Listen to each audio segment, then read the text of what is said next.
base. So we're trying to. And I know I'm bad, but again, because we have owners, there's some confidentiality there. There's a friend of mine's like, well, you need to, but we do have a Facebook. Yep, I saw that. Like, you need to put something on there. Like, what do I put on there? Spot had dinner this morning. I mean, what am I supposed to put on there? Because I'm really not on Facebook. Well, that's what I'm thinking. I probably could, like some pets, they might still, like, that's the neighbors. I might just put pets in there to be our client pets. But again, it's like, how many times you say Rover got up and ate? You know, it's like, you know, really can't say too much because somebody can figure out who somebody is, and they know they're not 65 and they're under another bracket. You know, what do they got? Some secretive, some not so secretive. I mean, we started with AIDS, and then from AIDS we branched on, but we were actually doing pretty good for a while with cash.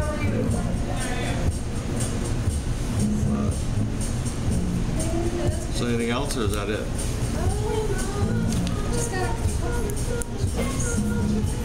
So this is like a startup thing. You started. It's not like any part of a national company. Okay. Do you ever get any government support for your company? No. No. Are you? You said you were registering for your W. No, we already have that. We've had it for years. Okay. Yeah. We're signed up with United. We're a participating partner too, which again mainly is just for clout. We don't actually get any of their money. We don't qualify. Pets don't qualify. They will put us in the book that employees can check. But again, it's that finding visibility. I put it on my email, my list. Check us out, write us in, do whatever when it comes time. And some do that, but again, it's my friends. I'm not getting the stranger. I'm not getting the stranger, but yeah, we've got our ducks in a row as far as you should know we're legit, you know, fly-by-nighter. But no, we actually copied off Paws from California. They had the same pet service for their AIDS clients, so we mimicked off of them. But we didn't go for the acronyms. In fact, one of our clients came up with that support. Is this all run out of your home? Yeah. In fact, when we started, we were the only one in Michigan, and then we helped a Detroit AIDS network get one going for their AIDS clients. And then somewhere along the line, somebody from the Kalamazoo area contacted us and said they were doing the same thing as you. I'm not sure if it's still around. Yeah, I actually did some outreach trying to get it to catch on. I told them all you need is a groomer and a vet that will do services either cheap or free. Like, again, the vets are eager to give these rescue groups discounts. We don't get any discount. But do you have a preferred vet that you work with? We go to Patterson because it's cheaper as a rule. I mean, you go in there, you're going to pay less. Okay. But we go there, and we make everybody go there because it is cheaper. But, I mean, nobody will give a discount. And I was talking to the one cat rescue, they pay $1.25 for kitten shots, and I'm paying $13. Wow. Again, I'm annoyed, I'm discriminated against. Right. We can try to break down those barriers. Right. Or find a way that we could actually add in rescuing as part of our... I don't know, I mean, it's kind of a scary move because, like, then you have to find foster homes. And then again, I'm not going to give out too much info, but one foster home, because I do know a lot of people, they're one of their foster homes in this agency. She ended up, they kept it quiet for obvious reasons, but she let 5 of the dogs she was fostering get so emancipated for them. Jeez. So again, back to trusting, you know, volunteers, like once you're right there watching. When nothing was being done. Nobody even knew it. They knew she wasn't coming to the pet exposed to adopt him out, but she always had an excuse why she couldn't make it. And then they finally went over there, and the dogs were just like death row. And I'm like, Wow. she took your money and did my dog food. You know, it's like, what is up with that? But again, I'm just, Yeah, I'd be scared to do There's a lot that. of corruption surrounding. I think there's just pets. people that take advantage. There's people that take advantage. Will find every avenue to do it, unless you're jaded like myself. That I'm just so jaded. Then you got somebody that's gonna take some of your words on her. It's kind of a learning process, you know. And I think a lot of my learning process came from volunteering for the Humane Society. I've seen some of the nasty things people do to animals. And I'm like, what have you done, and why are you doing it, or even grooming? You know, I know I lose customers, and I should probably do it anyhow. But I have lost customers advocating.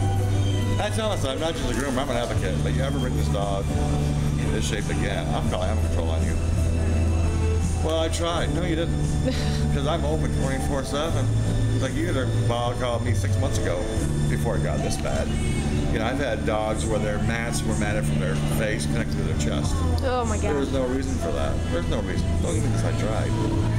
So, For volunteers, did you say that you usually call or like do like a phone type of thing to kind of like scan through them? yeah. Or? Okay.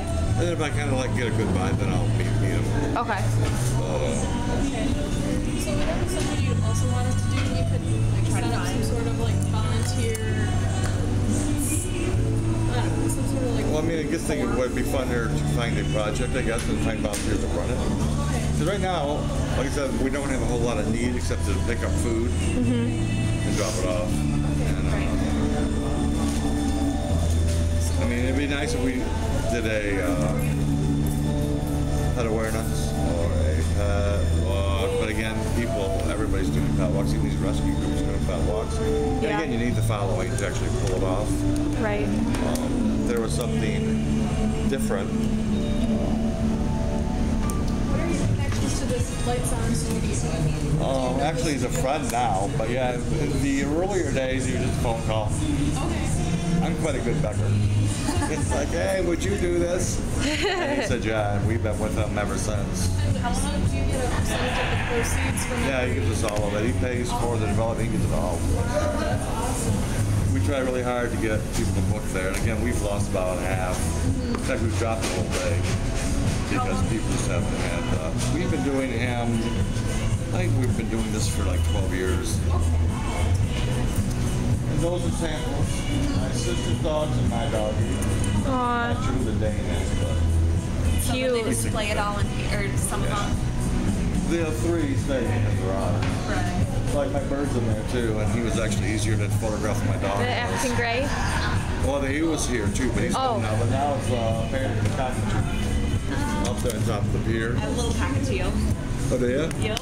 I used to I've too. lived They'd with be the fun to cats and photo. dogs, but I still love animals, so. Yeah, a bird's sometimes easier. You know. My cats are stray, so we took them in. We just loved them. We couldn't stop. Like my dad, of course, was like, no, absolutely not. And then my mom, convinced them. We were like sneaking tuna to our cats. They're so friendly. They're just staying. We kept our cats, and we've had them for 15 years now. Isn't that fun?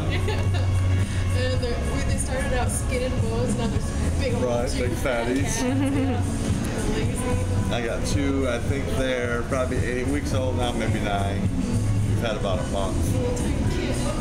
My God, they're taking forever to tame down. They still tense up and try to get away. And I'm like, the other 6 weren't this bad. What's wrong with you two? You know, they have little thug names, little nicknames.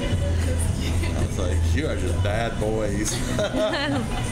But eventually they'll break. Then I'll be calling you. It's like, there's cute little skinny kitties.